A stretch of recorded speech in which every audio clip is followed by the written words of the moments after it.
तो गाइस ये रहा अपना भैया ब्लूप्रिंट। तो ये ब्लूप्रिंट है हम लोगों का टॉपिक का, यानी कि हम लोग जो नेशनलिज्म इन इंडिया कंप्लीट करने वाले हैं तो उसका ब्लूप्रिंट ये रहा था यार मेरे पास बिल्कुल। तो नेशनलिज्म इंडिया हमारा चैप्टर है और इसमें हम लोग पढ़ने के क्या वाले हैं इसके बारे में बहुत जोर से बात करते हैं। मेरा कैमरा जो है बहुत फ्लेक्स मार रहा है मेरे सामने और बहुत ज़्यादा जूम इन कर रहा है। एक तो पहली बात तो ये मैनुअल कैमरा है और कोई ऑटोमेटिक कैमरा नहीं है, फिर भी होशियारी मार रहा है। कोई आत्मा चढ़ाई क्या इसके अंदर? अभी भी जूम इन कर रहा है क्या? पता नहीं भाई, अजब ही है इसका तो हम लोग आते हैं अपने चैप्टर की पर भाई, अब नहीं मूव कर।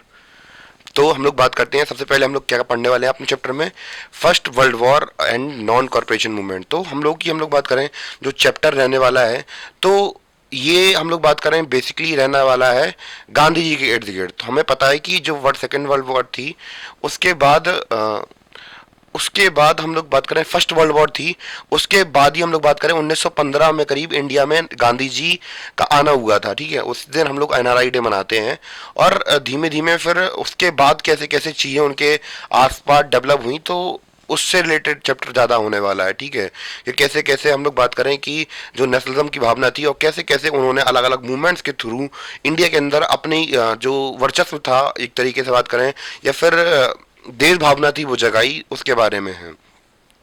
तो सबसे पहले फर्स्ट वर्ल्ड वॉर के बारे में बात करेंगे, नॉन कॉर्पोरेशन मूवमेंट के बारे में बात करेंगे, फिर जैसे ही गांधी जी आए तो भैया अपना सत्याग्रह का आइडिया लेके आए थे, फिर उसके बारे में बात करेंगे, फिर रॉलेट एक्ट के बारे में बात करेंगे, कितना काला कानून था ये, उसके बारे में बात करेंगे और इसको लेकर क्या विद्रोह किए गए। फिर हम लोग समझेंगे कि इसके बाद नॉन कॉर्पोरेशन मूवमेंट लाए थे, तो गांधी जी का विचार ये था कि भैया अगर उनकी उनकी थ्योरी एक्चुअली मैं चैप्टर स्टार्ट होने से पहले थोड़ा बहुत बता दूं ब्रीफली में, कि भैया जो गांधी जी थे उनकी विचारधारा ये थी कि भैया कि अंग्रेज हम पे राज क्यों कर रहे हैं। तो उनकी फिलॉसफी सीधे सीधे हम समझ लेते हैं कि अंग्रेज हमारे ऊपर राज क्यों कर रहे हैं। अंग्रेज हमारे ऊपर राज इसलिए कर रहे हैं क्योंकि हम उनके साथ कॉर्पोरेट कर रहे हैं। अगर हम उनके साथ कॉर्पोरेट करना बंद कर दें तो फिर हम पे वो राज करना बंद कर देंगे। तो that's why is non corporation movement. तो आप समझ गए होंगे। ठीक है, और ये तो केवल ये तो पॉलिटिकल पर्सपेक्टिव से चलता रहेगा कि हाँ कोई बड़े बड़े लीडर्स क्या कर रहे थे, वो चीज़ें चलती रहेंगी। पर हम लोग बात करें इसके अलावा जो मूवमेंट वगैरह चल रहे थे उसका लोगों के प्रति या फिर अलग अलग जगह पे हम लोग बात करें, चाहे गांव हो शहर हो, उधर क्या क्या असर था उसके बारे में भी बात डिस्कशन करने वाले हम लोग। जैसे कि differing stand with in the movement, तो अलग अलग स्टैंड के बारे में बात करेंगे जो मूवमेंट के दौरान चल रहे थे। जैसे कि मूवमेंट टाउन्स में यानी कि छोटे छोटे शहरों में कैसा था, जैसे झांसी हुआ या फिर उरई हुआ या फिर दूसरे शहर हुए, तो वहाँ पे कैसे कैसे टाउन वगैरह में क्या चल रहा था। और फिर हम लोग बात करें कैसे कैसे जो कंट्री साइड थी गांव वगैरह में रेविलियन वगैरह चल रहे थे, मतलब विद्रोहबाजी चल रही थी। चौरी चौरा कांड के बारे में भी थोड़ा बहुत अगर हुआ तो करा दूंगा उसमें भी। और स्वराज का बोलवाला प्लांटेशंस में कैसा था, क्योंकि हमें पता था कि अब जैसे कि हम लोग बात कर रहे थे प्लांटेशन वर्कर भी बहुत सारा उन्होंने शोषण झेला था अंग्रेजों का, क्योंकि जो अंग्रेज थे वो बहुत भारी प्रॉफिट उठाते थे चाहे कि कारोबार से, जैसे कि हमें पता है ईस्ट इंडिया कंपनी हुई। तो ये सारे उनके विचार थे और इसके खिलाफ जब उनके लिए आज़ादी हम लोग बात करें उनके लिए क्या थी कि भैया हमें यहाँ से निकाल दो। तो फिर कैसे जो गांधी जी हैं ये अलग अलग तरीके से या फिर जो दूसरे लीडर्स हैं वो कैसे करके इन लोगों को मनाएंगे और एक साथ ला के अंग्रेजों के खिलाफ खड़ा कर देंगे, तो इन सभी के बारे में बात करेंगे।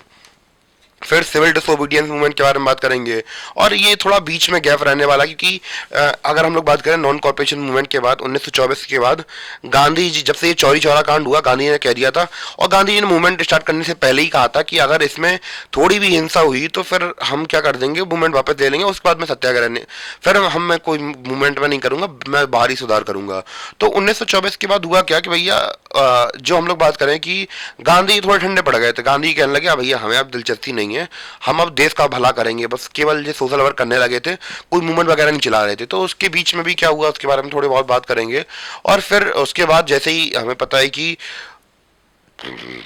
लाहौर में कुछ हुआ था, फिर कोई भर्ती हुआ था, उसके बारे में आप लोगों को पता होगा, अगर किसी को पता है कि कौन किसको लाठी मारी गई थी सर में, जैसे कि गांधी जी थोड़े भड़क गए थे, फिर गांधी जी ने कहा था अब मूवमेंट में चलाऊंगा। फिर उसके बाद गांधी के अंदर जोश आया, फिर सिविल डिसोबीडियंट मूवमेंट चला, फिर सॉल्ट मार्च हुआ।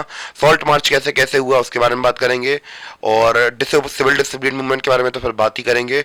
How participant saw the movement, यानी कि जो अलग अलग सेक्शंस के लोग थे वो इस मूवमेंट के बारे में क्या सोच रहे थे।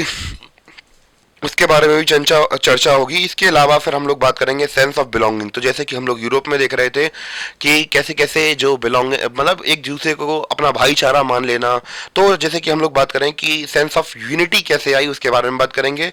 फिर पूरे चैप्टर का कंक्लूजन हो जाएगा और लास्ट में देखेंगे कि जो पावर ऑफ ट्रांसफर थी वो कैसे हुई हमारे पास, यानी कि लास्ट में क्विट इंडिया मूवमेंट, भारत छोड़ो आंदोलन चलाया गया था 1942 में, और इसके बाद भैया जो सत्ता थी वो हमारे हाथ में आ गई और हम इंडियंस के हाथ में आ गई, और ब्रिटिशर्स हमें छोड़ के अपने घर, अपने गांव, अपने देश, अपने शहर, अपने वतन लौट गए, और फिर हमारे हाथ में हमारा वतन आया। और उसके बाद हमने जो कमर संभाली अपनी, तीर और कमान का कमान संभाला अपना, और फिर जो हम आज के समय पे देखते हैं फिर वो डेवलपमेंट हम लोग अपने मन से कर ही रहे हैं फिर। और जो भी होगा वो आप लोगों के हाथ में है, जो भी आप करना चाहें अपने भविष्य के साथ, अपने देश के साथ, भविष्य आपका, देश आपका, आपकी इच्छा। क्लियर? तो ये हमारा एक ओवरव्यू है कि हम लोग चैप्टर को कैसे डिस्कशन करने वाले हैं।